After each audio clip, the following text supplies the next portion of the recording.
오늘 바울의 예루살렘 첫 번째 방문과 그 후 10년에 대해서 우리가 살펴봅니다. 18절에 그 후 3년 만에 사도 바울이 부활하신 예수님을 만난 지 3년 만에 처음 예루살렘에 방문했고, 2장 1절에 보면 14년 후에 내가 바나바와 함께 디도를 데리고 다시 예루살렘에 올라갔더니 간난이라고 말씀하시므로 거의 10년이 지난 후에 다시 예루살렘을 방문한 그 사실을 기록하고 있습니다. 그 전에도 예루살렘을 방문한 증거가 있고 또 할 수도 있습니다. 그러나 공식적인 그런 방문으로는 3년 그리고 그 후 14년에 가서, 그 공식적인 방문이라는 것은 예루살렘의 사도들을 비롯한 중요 직분자들을 만나서 어떤 일을 행한 것을 뜻합니다. 그래야지 사적으로 자기가 예루살렘에서 살던 사람인데 개인적으로 들를 수도 있는 것이죠. 그러나 그런 것을 언급하는 것은 아닙니다. 어쨌든 사도 바울이 지금 갈라디아서에서 밝히고자 하는 것은, 내가 갈라디아 교인들에게 전한 그 복음은 사도들이나 그런 사람의 전승이나 배움으로 말미암아 된 것이 아니라 예수 그리스도의 계시로 말미암은 것이기 때문이다. 그리고 예수 그리스도의 계시를 특별히 강조하는 것은 유대교의 율법적인 것을 지키라는, 나도 유대인이요 또 사도들도 유대인이요 그들이 그 속에서 살아왔기 때문에 예수님을 믿고서도 율법을 지켜야 된다는 그런 얘기를 하기가 쉽다는 것입니다. 그러나 예수님을 믿으면 그것으로 온전하게 되는 것이고, 특별히 이방인들이 예수님을 믿은 후에 구약성경의 율법으로 다시 돌아갈 필요가 전혀 없다는 것을 사도 바울이 강조하기 위해서입니다. 그래서 로마서나 갈라디아서가 특별히 주제는 나의 의는 믿음으로 말미암아 사는 것입니다. 의롭다함을 얻는 것은 율법을 지키고 하나님의 여러 가지 의식과 형식을 지킴으로 경건하고 바르게 사는, 그것도 나쁜 것은 아니지만 그것으로 의롭다함을 얻지 못하고 하나님 앞에 의롭다 하는 것은 믿음으로 말미암은 것이고, 그것은 이방인들이 다시 율법의 생활로 돌아가서 의로움을 얻는 것이 아니라 예수 그리스도의 십자가의 죽으심과 모든 죄를 사하시고 부활하시고 승천하시고 그리고 약속하신 대로 성령을 보내주셔서 성령의 충만함을 받고 성령의 인도하심을 받아 살아가면 만사가 형통하다는 것입니다. 그래서 사도 바울은 예루살렘의 사도들을 만나고 그들에게 배우지 않은 그런 사실을 증거함으로써 계시의 독특성을 여기에서 강조하고 있습니다. 그리고 난 후에 사도 바울은 수리아와 길르기아 지방에 복음을 증거하는 21절에 보면 그 후에, 그리고 예루살렘에서 보름 동안 게바를 만난 후에는 야고보 만나고 다른 만나고 한 일이 없다는 것입니다. 그리고 나서 수리아와 길리기아 지방에 21절에 이르렀으나, 이 지역에 이르러서 복음 증거하는 것을 10여 년 동안 복음을 증거합니다. 사도 바울은 요즘으로 얘기하면 조직력이 없는 사람입니다. 왜냐하면 자기가 힘을 얻으려면 예루살렘의 조직을 이용하고 예루살렘의 교회 안에서 인정받고 힘을 얻어야 여러 사람이나 인적 물적 자원의 지원을 받을 텐데, 한 보름 동안 게바를 만난 후에 그 다음에 곧바로 수리아와 길리기아 지방, 길리기아는 터키 지방입니다. 다니면서 그야말로 복음을 증거하고, 복음 증거하는 비용은 어디서 나오느냐? 사람이 차비도 있어야 되고 먹고 숙식을 해야죠. 천막 끼우면서 그것을 팔아서. 참 유대인들이 그 오래된 옛날부터 이미 북왕국과 남왕국이 구약시대에 멸망하면서 이스라엘 백성들의 디아스포라가 시작됐어요. 그래서 우리 교회도 그와 같이 일본이나 어느 지역에 그런 선교 교회를 하나 세웠으면 좋겠어요. 그래서 주의 종들도 거기 가서 몇 년 동안 선교 사역을 하고 성도님들도 가보고, 그러면 낯선 외국에서 일반적인 소위 말해서 문자 속이 기특해야 아무 소용이 없어요. 말이 통하지 않는데 무슨 문자 속이 있겠습니까? 거기는 기술이 있어야 돼요. 사람이 어느 곳에서나 먹고 살 수 있는 그런 기술이라고 할까? 어쨌든 일하고 그것으로 생계를 얻을 수 있는 힘을 가져요. 사도 바울은 천막을 기어서 파는 그런 재주가 있어요. 이 사도 바울은 가말리엘 문화에서 공부하던 사람입니다. 그런데도 그 부모가 어떻게 그런 것을 가르쳤는지 참 희한한 일이죠. 디아스포라에서 흩어진 수많은 백성들, 그리고 그 이후에도 수많은 사람들이 그걸 가르치는데, 철학자 스피노자는 유리 갈아서 렌즈를 만드는 그것으로 먹고 살았습니다. 그 사람은 나중에 유대교의 그런 유일신론에서 벗어나 범신론을 가졌기 때문에 집에서 상속을 안 해줬어요. 너는 이단의 잘못된 믿음을 가졌기 때문에 하나님께서 주신 재산을 너한테 못 준다. 참 부모님 독특한 것보다는 하나님 중심으로 사는 거죠. 그래요. 그렇지만 나는 내가 아는 그와 같은 신관을 포기할 수 없습니다. 그래서 자기는 유리 가공해서 그걸로 먹고 살았어. 사람이 이런 실질적으로 일해서 살 수 있는 그런 기술이 있고 실력이 있다는 건 대단한 것이죠. 그래서 사도 바울이 수리아와 길리기아 다니면서 복음을 증거했는데, 일단 지도를 한번 보면서 우리가 그 복음 증거한 내용, 한 10년 동안 이런 지역을 다녔습니다. 그래서 지금 그 통역하는 사진 있는 그 가린 자료가 예루살렘이에요. 거기가 예루살렘의 그런 지역이고, 예루살렘이고, 그 예루살렘에서 안디옥, 북쪽으로 가면 안디옥이 있죠. 위에 쭉 위로 올라가면 그 안디옥에서 자기가 선교사로 파송을 받는 것입니다. 그래서 그 안디옥은 조금 더 올라가면 사도 바울의 고향인 길리기아의 다소 지방이 나와요. 다소.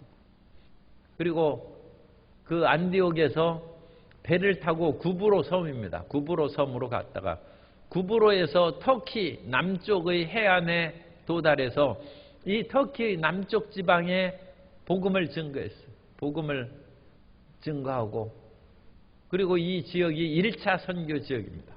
나중에 2차 선교 지역은 그리스 지역으로 이제 나아가고, 그러다가 나중에 이제 로마로 사로잡혀 그 포로로 그 죄수로 가는 것은 이제 이탈리아 그 로마로 가는 것입니다. 그 다음,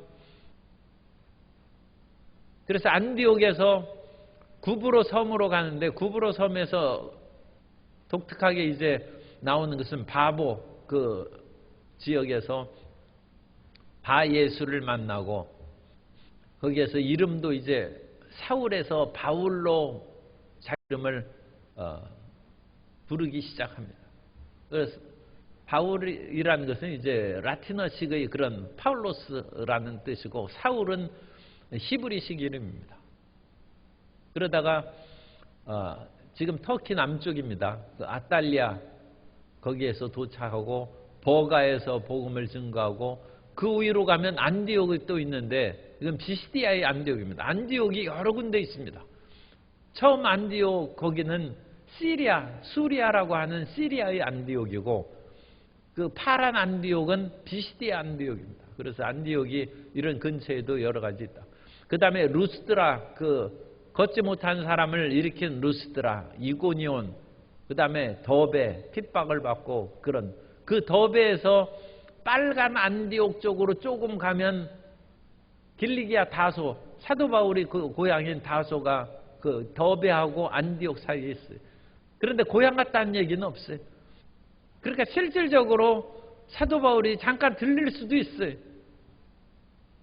그러나 그것은 공식적인 그런 어떤 선교 일정이 아니니까 성경에 안 적혀 있는 것입니다. 어쨌든 뭐 갔는지 안 갔는지는 우리는 알 수 없고, 이런 공식적인 사역의 그 내용을 기록한 것이 사도행전에 나오는 바울의 1차 선교여행입니다. 그래서 됐습니다. 그래서 사도 바울이 이와 같은 다시 성경을 보겠습니다. 갈라디아서 1장 18절에 그 후 3년 만에 예루살렘에 올라가고 21절 그 후에 내가 수리아의 안디옥에서 선교사로 파송하고, 그 다음에 자기 고향 그 지역인 길리기아의 터키 남쪽 지방에서 복음을 증거했는데, 그 복음을 증거한 내용을 사도행전은 길게 얘기하는데 갈라디아서에는 그냥 그리스도 안에 있는 유대의 교회들이, 그러니까 사도 바울이 주로 복음을 증거한 것은 회당 중심 선교입니다. 사도행전에 나오는 그 모든 그런 지역들은 흩어져 있는 유대인들이 모여서 회당을 만들고, 그 회당에 사도 바울이 들어가서 성경을 읽고, 그러니까 히브리어로 된 성경을 읽고 그 속에서 예수 그리스도를 증거하는 거예요. 너희가 읽는 이 히브리 성경의 이 모든 말씀들이 우리가 전하는 예수 그리스도를 증거하는 것이다. 그래서 예수 그리스도를 증거하는데, 여기에는 이미 예수님을 믿은 사람도 있어서 사도 바울이 이 사울이었던 그 시대에 예수님을 핍박한 것을 다 알고 있죠. 그러나 그 사람들이 이전의 나로 알지 아니하고 이제 회심한 그 나로 여겨져서 그것으로 인하여 하나님께 영광을 돌리니라. 그래서 24절에 나로 말미암아 하나님께 영광을 돌리니라. 그런데 이 1장 갈라디아서 24절의 말씀이 1차 선교여행 끝에 나오는 선교 보고의 말과 흡사합니다. 제가 조금 이따 말씀드리겠는데, 그래서 자기가 1차 선교여행을 다 끝나고 그 모든 것으로 인하여 그 안디옥에 있는 그 성도들과 더불어 하나님을 감사하고 찬양하는 것으로 1차 선교여행이 끝납니다. 그리고 나서 사도 바울이 거기에서 안디옥에서 한참 머무르다가 이방 교회에 문제가 생겼어요. 그 문제가 생긴 것은 과연 이방인들이 예수님을 믿음으로 모든 것이 끝났냐, 아니면 유대인 신자들하고 같이 예수님을 믿어 교회 다니는데, 점심 먹으러 갔는데 유대 신자들은 이 잘못된 음식은 안 먹죠. 그런데 이방인 신자들은 선지국을 막 먹고 그런 거예요. 아니 어찌 이런 것을 먹느냐? 레위기 11장도 안 읽어봤느냐? 그래서 이런 이방인들이 율법을 다 지키라고 할 수는 없는데 최소한이라도 무엇을 지켜야 된다. 그것이 아니냐. 그래서 이런 이방 교회에서 문제가 생겼을 때 사도 바울이 그 사명을 짊어지고 사도행전 15장에 나오는 그 예루살렘 공의회로 이제 올라갑니다. 그 예루살렘 공의회로 올라간 그때가 2장 1절에 갈라디아서 2장 1절 14년 후에 내가 바나바와 함께 디도를 데리고 다시 예루살렘에 올라갔다. 이 예루살렘 공의회의 그 시간으로 연결이 됩니다. 그러므로 사도행전 13장에서 3년 후에 구브로와 이 수리아와 길리기아의 복음을 증거하는 것이 13장에 나오는 것이 2장 이 갈라디아서 1장 21절과 사도행전 13장을 연결시킬 수 있고, 갈라디아서 2장 1절은 사도행전 15장 1절로 연결시킬 수 있어요. 그러니까 이 1장 20절 후반의 몇 절이 사도행전 13장 14장이 압축되어 들어가는 거예요. 그래서 이 압축된 그 부분을 우리가 이제 보면 사도행전 13장 1절에 보면 사도 바울이 지금 수리아의 안디옥에 있습니다. 안디옥 교회에 선지자들과 교사들이 있으니 곧 바나바와 니게르라 하는 시몬과 구레네 사람 루기오와 분봉왕 헤롯의 젖동생 마나엔과 및 사울이라. 이 사울이 이제 바울이죠. 그래서 거기에서 있는데 이때 하나님께서 이 이방 안디옥 교회에 명령을 주셨어요. 그 명령은 선교사를 파송하라는, 이 초창기 교회인데 불구하고 선교사를 파송하라는 명령을 받고 사도행전 13장 2절 이하에 보면 주를 섬겨 금식할 때 성령이 이르시되 내가 불러 시키는 일을 위하여 바나바와 사울을 따로 세우라 하시니 이에 금식하며 기도하고 두 사람에게 안수하여 보내니라. 그래서 최초의 선교사로 바나바, 바울을, 사울을 선교사로 파송. 당시 예루살렘 교회에 여러 핍박이 있어서 사람들이 많이 흩어지고 빌립이 사마리아에 가서 복음을 증거한 내용도 나오는데 그런 속에서도 예루살렘 교회들이 금식했다는 말이 없어요. 그러니까 핍박을 당해서도 지금 피하고 뭐 그런 속에서 믿음을 지키려고 했었지 금식한 얘기가 없는데 선교사로 파송할 때는 온 교회가 금식했다. 그리고 그 금식하면서 기도하고 바나바와 사울을 선교사로 파송했다. 그러므로 그 당시 교회의 가장 중요한 사명이 선교하는 거예요.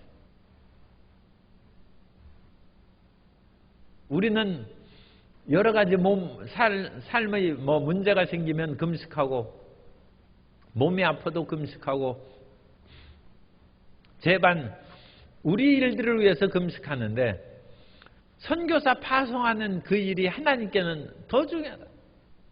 그래서 그 일에 조금도 정말로 차질이 없이 수행할 수 있도록 온 교인이 그것을 위하여 금식한다. 하나님의 일을 위하여 금식하는 것은 그건 충성하는 것입니다. 내 문제를 위하여 금식하는 나를 위하는 것이죠. 그것이 어찌 하나님을 위하는 것입니까? 물론 내가 잘 돼야 하나님도 좋아하시긴 하지만 그것은 내 문제를 위해서 금식하는 것이고 정말 하나님을 위하여 우리가 금식한 적이 있는가? 그것을 우리가 생각해야 돼요. 그리고 하나님을 위하여 금식하면 먼저 그 나라와 의를 구한 것이니까 그럼 하나님께서도 우리의 육체를 만드신 하나님께서 먹을 것, 입을 것, 집도 필요하고 모든 그런 것이 필요한데 그것을 하나님께서 당연히 내가 나를 위하여 금식했은 즉 내가 너를 위해서 모든 것을 마련해 주겠다. 우리가 우리 일을 하는 것보다 하나님께서 우리 일을 해주시면 더 성공하고 쉽게 이루어질 줄 믿습니다. 그러니까 이 비유가 뭐 아주 적합하지는 않지만 우리가 우리 일을 위하여 아무리 삽질하고 그래도 하루 종일 삽으로 흙을 퍼날려도 얼마 하겠어요. 그런데 포크레인이 와서 1시간 퍼날면 우리 하루 종일 뭐 며칠이라는 그런 것을 순식간에 다 해버릴 수 있어요. 우리가 아무리 아침에 일찍 일어나고 저녁에 늦게까지 수고할지라도 하나님이 우리와 함께 하시지 않으면 그 수고하는 모든 것이 헛된 것입니다.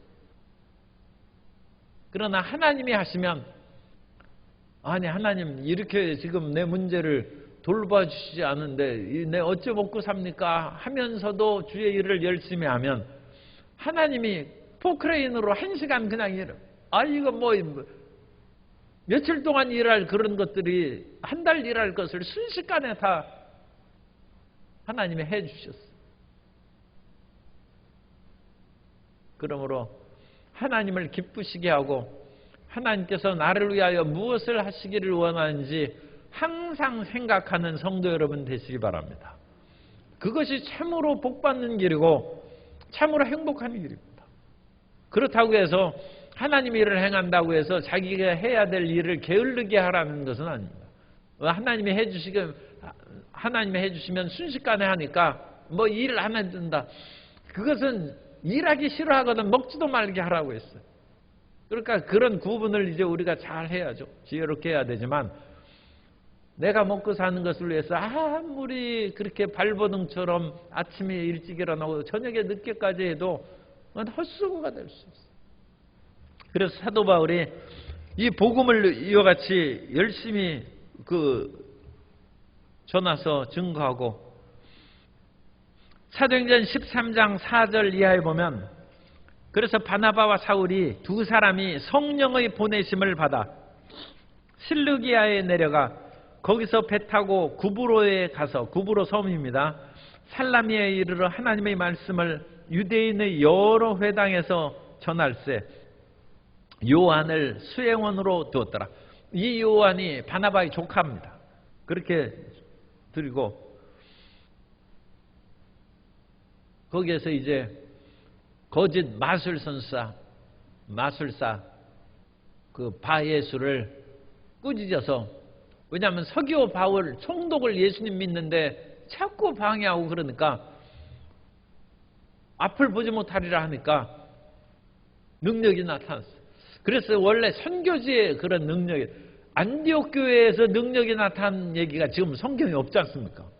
예수 안디옥 교회가 얼마나 훌륭한 교회에서 금식하면서 하나님을 하는데 거기에서 기적과 능력이 나타난 얘기는 성경에는 물론 나타났을 겁니다. 그런데 기록이 안 됐어요. 그런데 이 구브로 섬에 가가지고 거기에서는 기적이 나타나가지고 거짓 마술사가 눈이 안 보여. 눈이 안 보이게 하신 하나님은 안 보이는 눈도 뜨게 해주십니다. 기적이 나타나. 선교의 하나님께서 역사하십니다. 하나님의 권능이 나타나십니다. 그래서 복음을 증거하고 이제 구브로 섬에서 배를 타고 터키 남쪽 해안에 도착하는데 그 아탈리아입니다. 그 오늘날에도 있어요. 아탈리아 지역인데 참으로 아름다운 그런 그 지중해 지역의 그런 항구 도시입니다. 거기에서 이제 선교를 시작하려고 하는데 이 젊은 청년인 요한이 이거 선교하는 것이 힘들고 못하겠다. 어쨌든 그 이유는 쓰지 않았어요. 그런데 거기에서 중도에 그냥 떠나갔어요. 떠나서 예루살렘으로 돌아갔어요. 이 마가 요한이 집이 원래 좀 부자였습니다. 그래서 이 고생을 안 해봤는지 모르고 어쨌든 간에 그 선교의 그 모든 것들이 힘들었을 수 있습니다. 그래서 이 요한이 그냥 예루살렘으로 돌아갔어요. 그래서 우리를 떠나라고 했는 떠나라는 단어를 썼는데 성경에는 떠나로 번역했는데 그 사실은 그 원어대로 하면 우리를 버렸다는 거예요. 그래서 사람이 어떤 곳에 같이 갈 때 도중에 그냥 가는 그런 경우는 굉장히 실례인 것을 우리가 생각하게 돼요. 같은 일행 중에 한두 사람 빠지면 김이 팍 새는 것이죠. 그런데 이 젊은 친구인 마가요, 사도 바울하고 그렇게 나이 차가 그렇게 크게 많지는 않고 한 10여 년 차이가 있었을 거예요. 그러고 가니까 사도 바울이나 일행들이 좀 마음이 언짢았겠죠. 그래서 나중에 2차 선교여행 갈 때 그 요한을 데리고 가자고 자기 이제 그 아저씨니까 생질 간의 관계니까 바나바가 주장하는데 바울이 끝까지 나는 이런 사람 못 데리고 간다 해서 바나바와 바울이 아예 사이가 갈라졌어요. 그래서 젊은 사람들은 가끔 선교 사역에 데려가서 실수하기도 하고 문제를 일으키기도 합니다. 그런데 그 요한이 나중에 사도 바울이 로마에서 감옥에 갇히고 힘들었을 때 그 마가 요한을 데려오라고 합니다. 그가 나의 일에 유익하다. 유능한 하나님의 일꾼으로 되려면 몇십 년 걸리는 거예요. 선교사에게 가끔 도망가기도 하고 문제가 있어요. 그래도 그 사람을 버리면 안 됩니다. 아니 선교까지 갔는데 그렇게 바울을 버리고 떠나서 가다니 그런 사람하고 다시 일 못한다. 그런 생각하면 안 돼요. 그 하나 이해가 요한. 성경에 기록된 사람도 그렇답니다. 우리의 자녀들도 20살 청년 때는 예수님 안 믿어도 예수님 안 믿으니까 밥을 조금씩 주긴 해야 돼. 그래도 버리거나 포기하면 안 돼. 아니, 30에 변할 수도 있고 좀 늦으면 40에 바뀔 수도 있어요. 40까지 안 바뀌고 그러면 참 문제죠. 그래도 소망을 가져야죠. 소망을. 우리가 젊은 교회 학교의 자녀들이나 청년들에 대해서 항상 소망을 가져야 돼요. 가끔 문제를 일으키고 엉뚱한 길로 나아가는 그런 교회 학교 학생들도 있고 그런데 그러다가 교회에 온다는 거예요. 저도 초등학교 때 참외 하나 따먹고 교회 안 나갔어요. 너 예수님 믿는 사람인데 왜 남의 집 참외 따먹느냐. 그래서 그러니까 성경 지식이 있으면 사람이 배고프면 남의 밭에서 그것을 가지고 가지는 못할지라도 먹을 수 있느니라. 그걸 내가 그 당시에 몰랐어요. 그래서 참외 따먹은 것을 도둑질한 것으로 나도 스스로 인정해가지고 나 같은 죄인이 교회에 못 나간다. 그런데 이것은 배고플 때는 먹어도 가하니라. 그 말씀을 했어야 되는데 그리고 나서 다시 청년 때 주님 전으로 다시 돌아왔습니다. 그런 것처럼 힘들고 어려운 과정에서 이 세상에 유혹도 많고 여러 가지 어지러운 것으로 가끔 물러갔다 할지라도 우리는 계속 기도하고 소망을 가지면 마가 요한처럼 돌아오는 것입니다. 그래서 요한은 떠났지만 사도 바울은 계속 터키 남쪽의 내륙 지역으로 들어가서 이고니온, 루스드라, 더베 이런 지역에서 복음을 증거했어요. 그리고 끊임없이 그들에게 사람은 떠나더라도 선교는 시간이 벌써 됐네. 선교는 계속된다는 것입니다. 그래서 끊임없이 선교하다가 끝에 그걸 읽어드려야 되겠습니다. 사도행전 14장 27절. 그래서 사도 바울이 이런 이고니온, 루스드라, 더베 이런 지역으로 다 하다가 다시 갔던 곳으로 그 항구로 내려와서 사도행전 14장 27절 이하에 보면 그들이 이르러 교회를 모아 하나님이 함께 행하신 모든 일과 이방인들에게 믿음의 문을 여신 것을 보고하고 제자들과 함께 오래 있으니라. 그래서 안디옥으로 다시 귀환한 것입니다. 그래서 13장, 14장이 사도 바울의 1차 선교여행이고 그 뒤에 제자들과 함께 오래 있으면서 10년이 됐어요.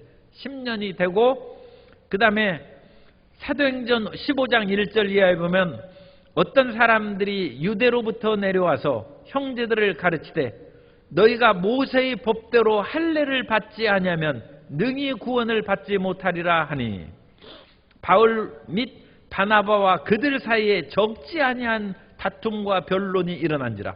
그래서 이 내려온 사람이 예루살렘에서 내려온 유대교 크리스찬입니다. 율법주의를 주장하는 크리스찬이고 바울과 바나바는 자유의 크리스찬임을 주장하고 그래서 이 적지 않은 다툼이 사도행전 15장의 1절에 나타났고 그 문제로 우리 갈라디아서 2장 1절 그때가 14년이 지났습니다. 그때 예루살렘으로 올라갔다는 것입니다.